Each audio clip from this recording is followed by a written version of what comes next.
ఏమన్నావు? మాస్క్ ఎందుకు వేసుకోలేదంటే మమ్మల్ని పిచ్చాడంటావా? నీ వాళ్ళకం చూస్తుంటే మా మాటలు వింటే నవ్వొస్తుందంటావా?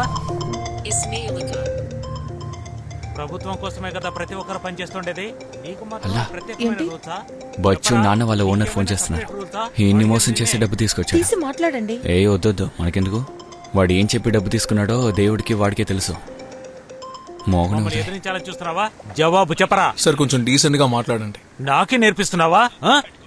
చెప్పరా, నీ పేరు అడ్రస్ చెప్పు. ఏంట్రా భయపడ్డావా? బచ్చు బషరుద్దీన్ పీపీ.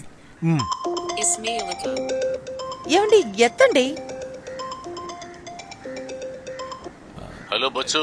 ఇస్మాయిల్ అన్నా, నేను ఆజీని, బచ్చు ఫ్రెండ్ని. వాడెక్కడ? చిన్న పని మీద బయటికి వెళ్ళాడన్నా, రాగానే ఫోన్ చేయమని చెప్పనా? అది కాదు రాజీ, ఇంకో సమస్య. నువ్వు ఇప్పుడు ఎక్కడ ఉన్నావు? టౌన్ లోనే ఉన్నాను. అది కాదు, బచ్చు వాళ్ళ నాన్న అతనేమో